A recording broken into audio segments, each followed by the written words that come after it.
Simon commission విషయంలో అంబేద్కర్ గారు ఇక్కడ కుల వివక్ష ఉంటుంది, అంటరానితనం ఉంది. ఇక్కడ ఈ అంటరానితనం వలన తర్వాత నిచ్చెన కుల వ్యవస్థ అని చెప్పి నిచ్చెన మెట్ల కుల వ్యవస్థ అంటే 4 స్టేజ్లు ఉంటుంది. పైన తర్వాత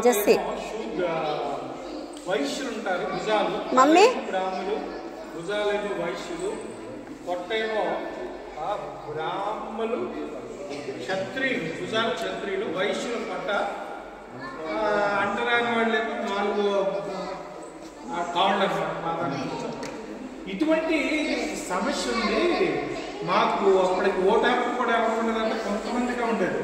ఇవన్నీ చెప్పడానికి సైమన్ కమిషన్ వేస్తే వాళ్ళు అవి గిట్టని వాళ్ళు అంటే చాలా అందరికీ కూడా ఈ కుల వ్యవస్థ ఉండాలనుకున్న నాయకులు కూడా వాళ్ళే.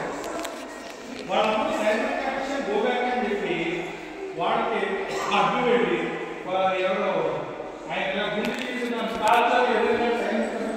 చాలా గొప్పడు అన్నారు కదా, అని గొప్పడు కాదు. పేదవాళ్ళకి ఏమైనా హక్కులు అనుకుంటున్నా ఎదురులేడు. ఆయన చేస్తారు, మన బుక్స్ ఏమో రాస్తారు.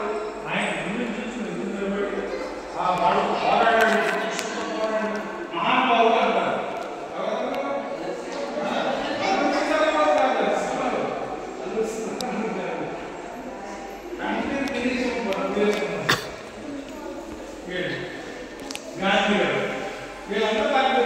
త్వరగా ఇది అయిపోతే ఎక్కడైనా ఫోన్ చేసి బొమ్మల దగ్గరికి వెళ్దాం. కొండపల్లి అక్కడ ఇలా ఊగే బొమ్మలు అవి తయారు చేస్తారు చెక్కలతోటి.